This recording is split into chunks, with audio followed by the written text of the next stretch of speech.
안녕하십니까? 하나님의 특별한 은혜가 이 시간 함께하기를 소망합니다. 오늘은 순종의 언어로 부르는 새 노래라는 제목으로 말씀을 드리려고 합니다. 먼저 요한계시록 14장 1절부터 5절까지 있는 말씀을 보도록 하겠습니다. 또 내가 보니 어린 양이 시온산에 섰고 그와 함께 14만 4천이 섰는데 그 이마에 어린 양의 이름과 그 아버지의 이름을 쓴 것이 있도다. 내가 하늘에서 나는 소리를 들으니 많은 물소리도 같고 큰 내성도 같은데 내게 들리는 소리는 검은 고 타는 자들의 그 검은 고 타는 것 같더라. 저희가 보좌와 네 생물과 장로들 앞에서 새 노래를 부르니 땅에서 구속함을 얻은 14만 4천인 밖에는 능히 이 노래를 배울 자가 없더라. 이 사람들은 여자로 더불어 더럽히지 아니하고 정절이 있는 자라. 어린 양이 어디로 인도하든지 따라가는 자며 사람 가운데서 구속을 받아 처음 익은 열매로 하나님과 어린 양에게 속한 자들이니 그 입에 거짓말이 없고 흠이 없는 자들이더라. 요한계시록 12장에서 선악의 대쟁투의 전체 역사를 개관한 뒤에 하나님께서는 요한에게 먼저 13장에서 용과 짐승의 세력과 하는 일을 자세히 설명하고 이어지는 요한계시록 14장에서 예수 그리스도를 따르는 사람들의 승리에 대해서 보여주고 있습니다.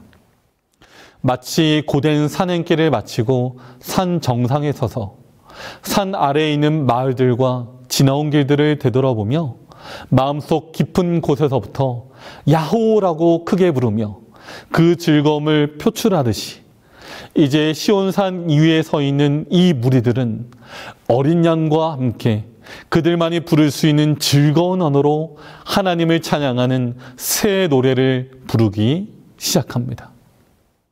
죽임을 당하신 어린 양이 능력과 부와 지혜와 힘과 존귀와 영광과 찬송을 받으시기에 합당하도다.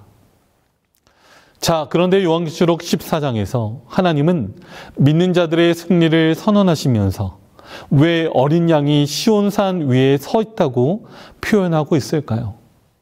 그리고 어린 양과 함께하는 14만 4천이는 무엇으로 승리를 거둔 것일까요?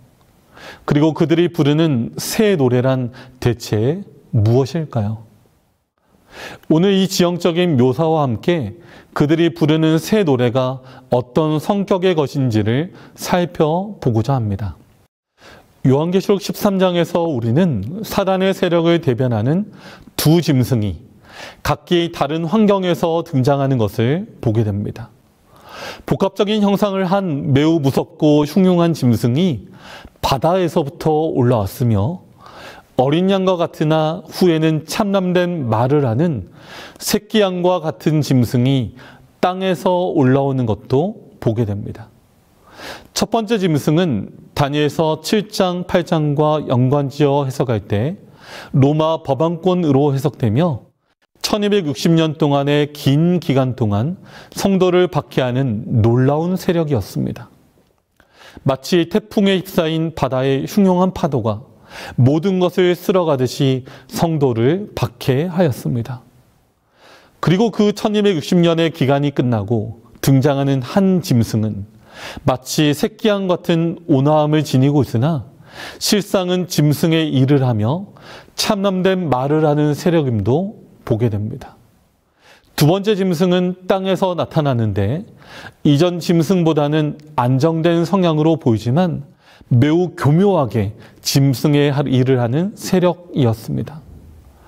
바다와 땅이라는 두 가지 형태의 지형의 뒤를 이어 하나님은 계시록 14장에 산 위에 서 있는 한 백성을 보여주십니다. 그들은 산의 백성들입니다. 거룩한 산 시온에 서기를 희망하는 사람들로서 정상을 향하여 올라가기를 주저하지 않는 사람들입니다. 하늘로 가까이, 더 가까이 향하고자 노력하는 사람들입니다. 1827년 미국의 메인주 고렘에서 태어난 엘렌 화이트는 17세의 나이에 첫 계시를 받았는데 그 내용이 초기문집 2장에 잘 소개가 되어 있습니다. 특별히 그 계시 내용은 대실망을 겪은 재림 성도들이 그들의 어려운 신앙 행로를 계속해야 한다는 격려의 내용을 담은 것이었기에 더욱 의미가 있습니다. 그녀의 계시 속에는 엘렌 화이트는 산 정상을 향해 여행하는 재림 성도들을 보여주고 있습니다. 여행을 하고 있는 동안 우리는 한 무리를 만났는데 그들도 그곳의 영광을 바라보고 있었다. 그들의 두루마기 가장자리에 빨갛게 테를 둘린 것이 내 눈에 띄었다. 그들의 면류관은 찬란했고 그들의 옷은 깨끗한 흰색이었다. 우리가 그들과 인사를 나눌 때 나는 그들이 누구냐고 예수님께 물어보았다. 예수님은 그들이 그분을 위하여 죽임을 당한 순교자들이라고 말씀해 주셨다.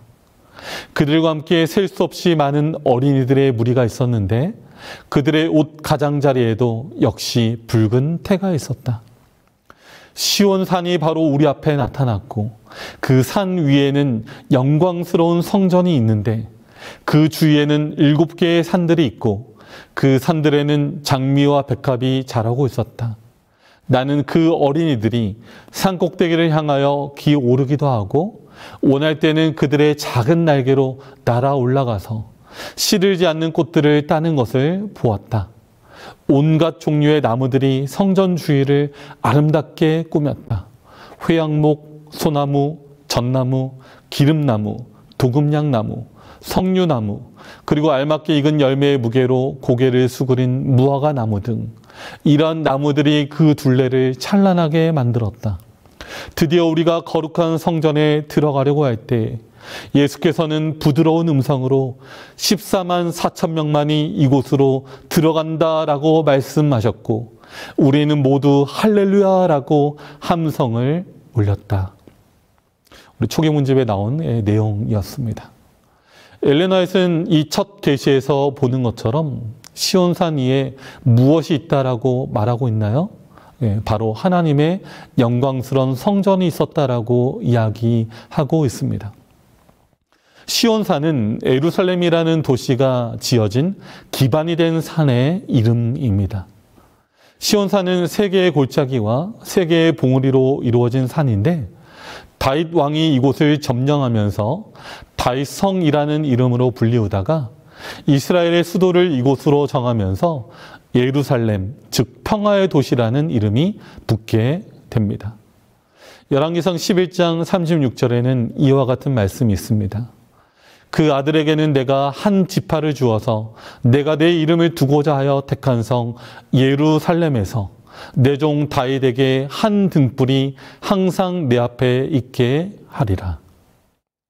바로 예루살렘에 위치한 하나님의 성전을 바라보면서 유태인들은 하나님의 거처 역시도 시온산이라는 이름으로 통칭하게 된 것입니다.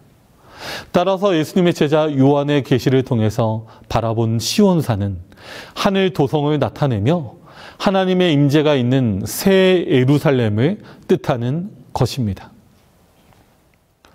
시편 48편 1절과 2절에서 고라 자손은 이런 찬양을 드리고 있습니다. 시편 48편에 있는 말씀입니다. 고라 자손의 시 곧 노래 여호와는 광대하시니 우리 하나님의 성 거룩한 산에서 극진히 찬송하리로다. 터가 높고 아름다워 온 세계가 즐거워하며 큰 왕의 성 곧 북방에 있는 시온산이 그러하도다. 시편 48편 2절에서 북방에 있는 이라는 말은 원래 히브리어로 야르크테의 차폰이라고 되어 있는데 차폰의 가장 높은 곳이라는 뜻으로 북방의 가장 높은 곳이라는 뜻입니다. 성경에서는 북극 지폐의 산, 북방이라는 말을 하늘, 즉 하나님의 묵별 위와 동일시하고 있으므로 시온은 하나님의 처소, 하나님의 임재, 하나님의 통치를 나타내는 상징적인 단어인 것입니다. 시온산의 14만 4천인은 하나님과 참된 예배를 드리며 주님과 동행하는 사람들의 모습으로 나타나고 있습니다. 영어의 예배라고 하는 단어는 worship이라고 되어 있는데 worth, 가치라는 말과 ship, 신분을 나타내는 두 의미가 합성된 단어라고 볼 수 있습니다. 즉 worship, 예배는 존경과 존귀를 받으실 만한 가치가 있는 분이라는 뜻으로 창조주 하나님만이 최고의 존귀와 영광을 받으실 만한 가치가 있으므로 예배는 창조주 하나님께 우리의 최고의 존귀와 가치를 돌려드리는 일체의 모든 행위를 이야기하는 것입니다. 이런 의미의 표현은 성경의 여러 곳에서 이야기되고 있습니다. 대표적으로 성경 시편 29편 2절에도 여호와의 이름에 합당한 영광을 돌리며 거룩한 옷을 입고 여호와께 경배할지어다라고 하고 있고, 계시록 5장 12절에는 보면 죽임을 당하신 어린 양이 능력과 부와 지혜와 힘과 존귀와 영광과 찬송을 받으시기에 합당하도다라고 이렇게 이야기하고 있습니다. 이런 의미에서 안셀름이라고 하는 사람은 하나님 이상의 가치 있는 분을 생각할 수 없다라고 말한 적도 있습니다. 이러한 관찰을 통하여 우리는 시온산 위에 있는 14만 4천인으로 대변되는 하나님의 백성들은 하나님의 임재를 사모하여 하나님께 더 가까이 나아가는 믿음의 순례자임을 알 수 있습니다. 그들은 비록 이 땅에 거하고 있으나 믿음으로 하늘을 바라보며 예배하고 살아가는 하늘 시민들입니다. 그들은 지금도 거룩한 믿음의 행진을 이어가는 사람들이며 예수 그리스도의 십자가를 바라보고 그들의 작은 십자가를 짊어지고 뒤를 따르는 자들입니다. 이 세상의 영광보다 하늘의 영광을 크게 보고 그 영광을 위해 헌신하고 희생하는 성도들인 것입니다.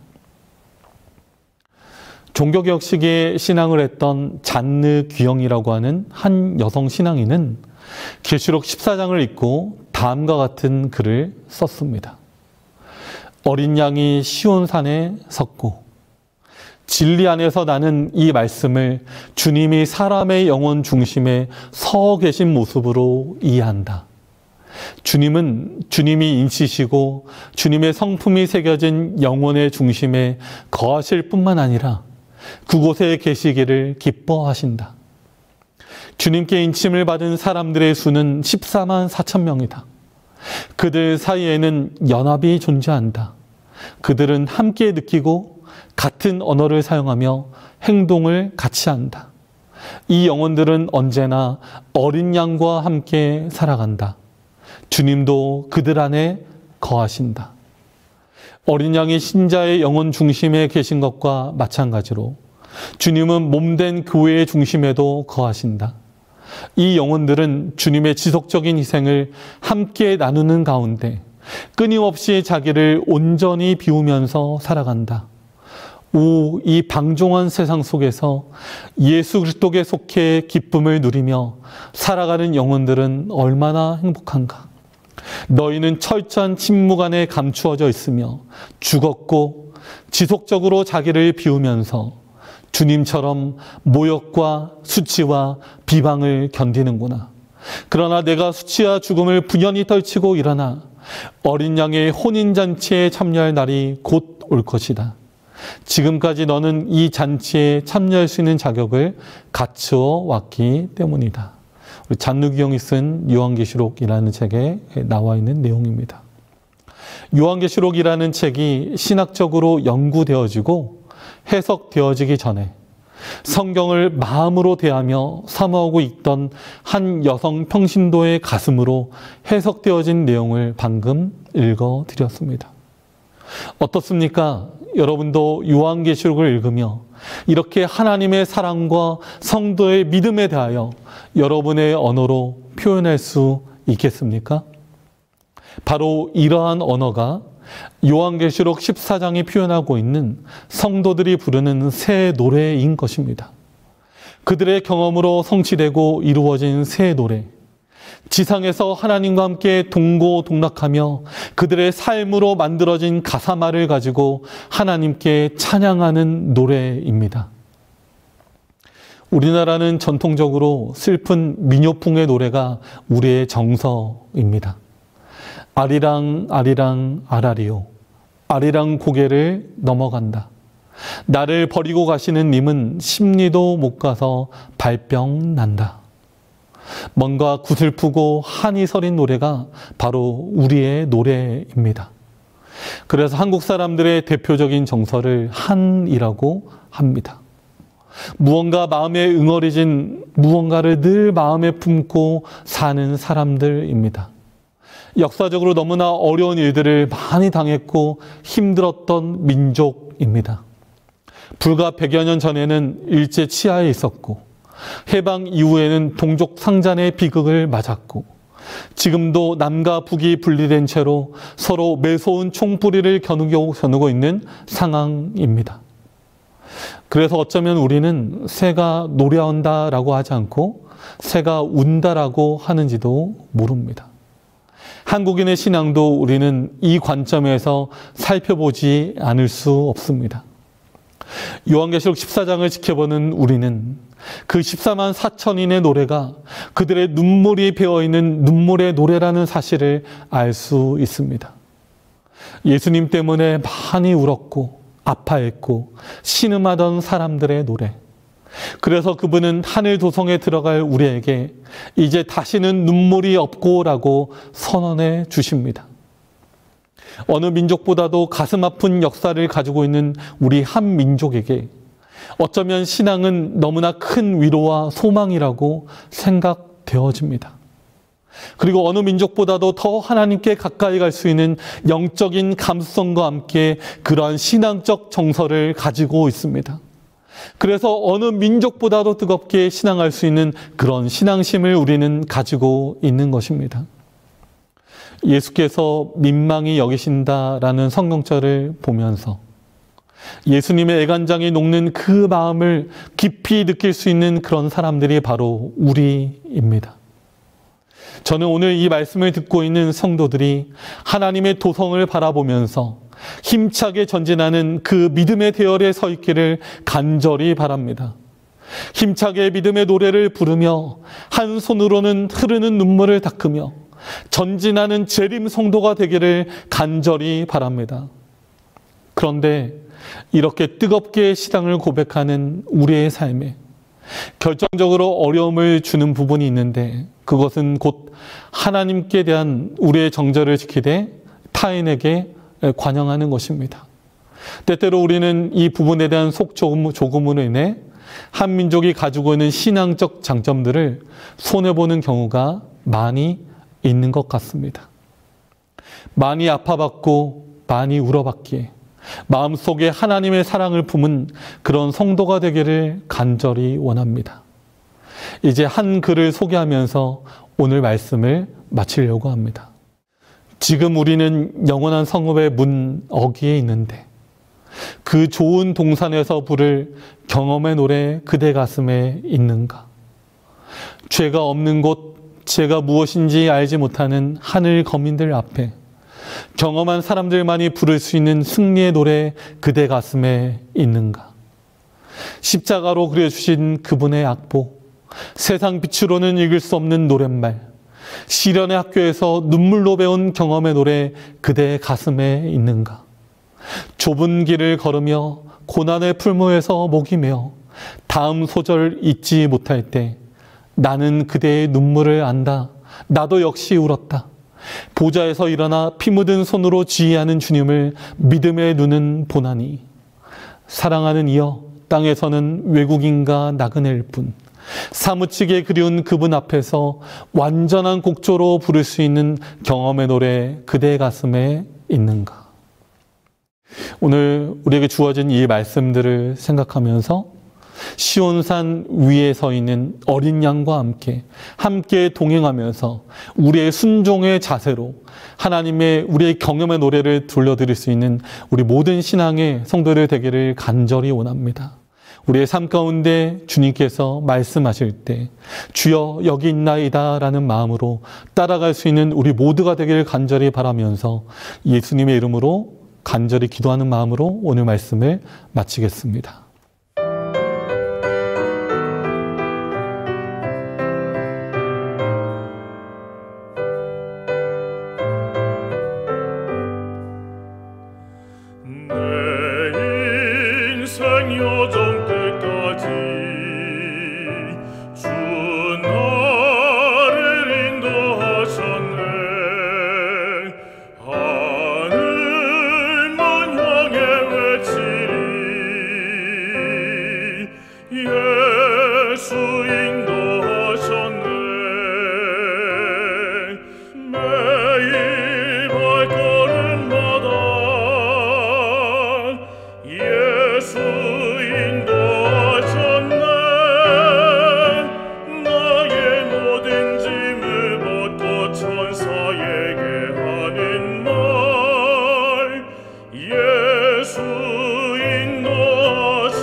사랑과 은혜가 많으신 아버지 하나님, 주님, 우리가 14만 4천인의 대열에 함께 서 있기를 원합니다.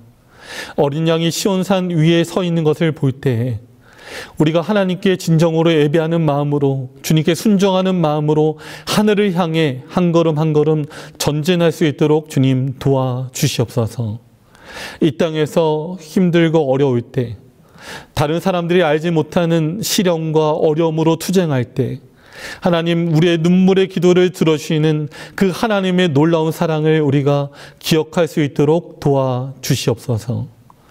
우리의 고민들, 우리의 모든 생각들, 그 모든 것들을 아시는 하나님께서 우리를 가장 좋은 길로 인도하신다는 그 믿음을 가지고 우리가 그 믿음을 들고 갈 수 있도록 하나님 도와주시옵소서. 지금 수많은 재림 성도들이 이 길을 위해서 희생하고 헌신하였던 것처럼 오늘 우리도 우리의 주어진 삶 속에서 그 길을 걸어갈 수 있도록 하나님 도와주시옵소서.